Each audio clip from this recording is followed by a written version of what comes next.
Good morning, afternoon, kind of at this point, and welcome back to Universal Studios Hollywood. I know it's been like literally less than 24 hours since our last update, but a lot has changed within these last like 12 hours. So since we were last here, they just announced what's coming to the former Francesca and Chick Chicken. They have a Hello Kitty store along with a Hello Kitty cafe that will make way very soon, at some point this year or early next year. These two locations have gone through many changes. This one especially. This one from Ludo Chicken to, what was it? The Butterbeer Cart when the park was closed. Then Chick Chicken more recently, maybe like 2 years ago if that. And Francesca, I'm not too sure about. I think that store has opened and closed throughout the years, but it has remained Francesca for the most part. I might be wrong there. Between yesterday and today, we have a substantial difference in the weather. It's all cloudy today, but it is still pretty warm, high 80s right now. Very humid, but the wind helps. Today is also the first day of August, so I can comfortably wear my Holidays in Hell t-shirt. I mean, you could wear this throughout the year, but I like wearing Halloween stuff closer to Halloween. Only 10 more days left of the 60th anniversary here at the park. Make sure to check it out before it's gone. It's a lot of fun. I think my favorite part of it all was the plaza. What they did in the plaza was so much fun. I love interacting with the cowboys and the bandits. I mean, it's cool that we have Woody and Winnie Woodpecker as well. Those are two characters I grew up watching on TV. And of course, every time I visited the park, I would take pictures with Woody. But not only the characters, but also the little photo ops they set up around the plaza, like the ice tunnel. It was the Mummy Tunnel when I came to the park. I don't think I saw the ice tunnel. But one thing they did over Christmas time is they would transform it back to the ice tunnel for Christmas time, and they would have the Grinch on the speakers talking to you. I don't remember what he would say. But regardless, it's so cool to have all of these photo ops and all these characters that I grew up with. It gives me a sense of nostalgia, and I love starting my day by walking into the plaza. And that's exactly what I'm doing right now, heading over to the plaza. I didn't realize it's 1 o'clock already, but here are the wait times inside of the park. It's looking like a slightly busy day. And here it is. Here's the plaza. Not too many characters out, just the sheriff and the deputy. Woody and Winnie will be out soon, I'm sure. All right, I caught this at the corner of my eye, and this looks insane. What is going on here? The walls are obviously down. And this is the facade for Monstruos, the Monsters of Latin America Dos. This is the second iteration of the Monstruos Haunted House. The first time we had it was last year, and I was okay with the Haunted House. It wasn't my favorite last year. I think last year my favorite was probably Holidays in Hell. Surprising because it's a repeat. But this facade, compared to last year's Monstruos, is so much bigger and so much more detailed.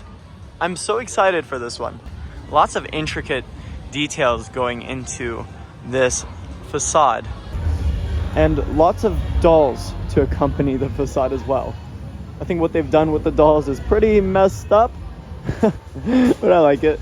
I like it. Look at this one. It has like its hair pulled out. But similar to what they did last year, they have a lot of picture frames from old families. A lot of dead vegetation. A lot of kid toys. We have like a little bike over there and a little doll chair. No representation of any of the monsters that are to come with this haunted house. But on the opposite side, we have another tombstone with no name on it. And I believe this might just be the grave for you. Murdy did say that Muerta will be standing outside of the facade once again, like last year, and instead of being on this side, maybe he'll be on this side this time. I am seeing some hinges on this part of the facade. I wonder if the scare actor that plays Muerta will be able to open and close that. Yeah, I think so. But then I was looking at the vegetation on the bottom, and I'm not sure if that's connected to that door. So I don't know. But overall, this facade is looking really cool. I wonder what's going on inside of here. Or maybe Muerta will be standing in here. Ooh, That'd be cool. Or what if they put like an animatronic for Muerte? I like how they hid the speakers. You can't really see it in the 0.5 lens. Let me zoom onto it. They hid the speakers right over here. I actually didn't notice it until I looked right above this door frame. It's not very apparent, but they have two speakers. They have one over here as well. Also really hard to see. I also just noticed this doll over here. What did they do to this doll? Oh my gosh. Look at that. That's something. Closer look onto some of the details. They added some hot glue cobwebs around that lamppost over there. Things that the general public would never notice. None on this one. Yeah, this is one fine looking facade. I'm a big fan. Also, looking at these doors, I feel like these might be reused from Black Sabbath. Correct me if I'm wrong. And I never really talk about this, but this haunted house will have the big 3 C's of the Latin American monster. El Cadejo, El Cucuy, and El Charro. Last year we had, oh man, I'm already blanking on this. La Talapuchi, we had La Lechuza, and who else did we have? I think El Sabon. And this scare zone will be themed to the luchadores. And I actually, oh, and it's flying away. I have some printed concept art from this scare zone. This one says, Batalla Sangrienta de los Muertos Vivientes. Let me know if I butchered that or not. I don't speak Spanish. And that also translates to the bloody battle of the undead. Let me know if I translated that correctly. And right now they're actually selling some merchandise from Monstruos Dos. That's what I'm going to call it from now on. If you scan this QR code, you can find many different original Halloween Horror Night merchandise, t-shirts, posters, all of that good stuff on Amazon. All right, let's take a look at Fast and Furious Hollywood Drift. A lot of activity going on today. Today is Thursday. Yeah, lots of construction workers out and about. They are working on that main structure as we speak right now. And it's actually so nice to see activity on this project. And I think Horror Nights helps a lot because they're very active at some points and other points they're not. But as of right now, they're going full force on this project. It's looking awesome. We talked about this maybe 2 updates ago, but this will most likely be the mech bay, the mechanic bay, where they work on the ride vehicles. Not as much activity going down on the lower half of the project, but we can see some construction vehicles digging out some dirt, probably ready to pour in some foundation soon.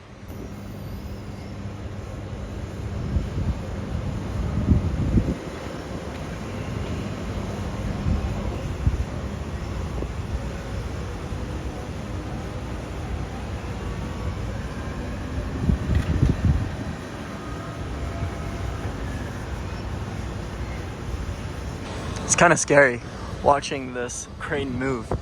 It's huge. It's so huge. And opposed to like other construction cranes, I think they usually have like an elevator that takes them up. But a few times while watching this project be constructed, I've seen construction workers go up and down this giant crane, and it seems like the scariest thing ever. Look how flimsy, not even flimsy, but look how thin those ladders are to go up the crane.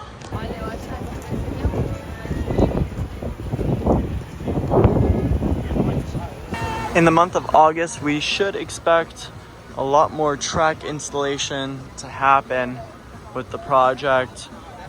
And I'll be quite frank with you guys, this is my first time watching a roller coaster be built from the ground up, so I don't really know exactly what they're doing.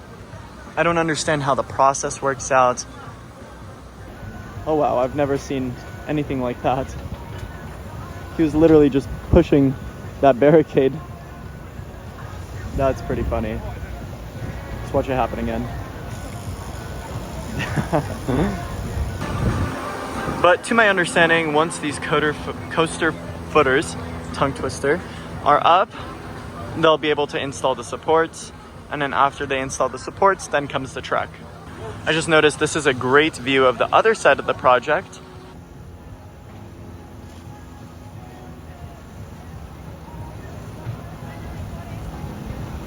Here's a look at dead exposure. We always have a hard time getting a shot of this, but the clouds up above make it a lot easier to see this project. It's looking pretty cool.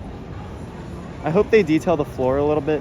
I mean, I understand the industrial look, but I hope they add some like dead plants or I don't know, some sort of like vegetation, especially on this platform right there. They could add a little more detail. Never know, it might look a little nicer when you're up close and personal with this facade. Ooh, also I just noticed they installed speakers. I don't think they'll test audio throughout the day, but it is cool that they have speakers up. And also, if they do end up testing audio, I don't think we'll be able to hear it from up here. Historically, the only facades that we usually hear audio testing is the facades in H-Lot or near the Curious George parking structure. Usually they test audio and lighting, but they did block off the parking structure view. So I don't think we'll be able to hear or see any testing of those haunted houses.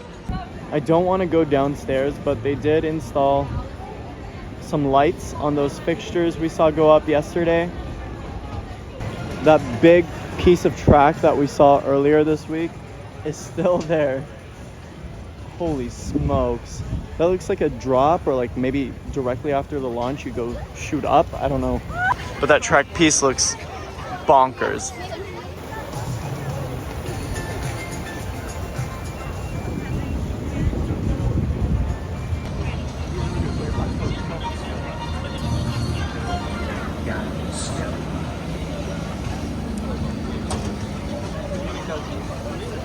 Alright, let's head into the Universal store and see if we have any new merchandise for Horror Nights. Usually with our house announcements, they drop more merchandise, and I haven't really looked at any of the merchandise since we've had like 2 announcements.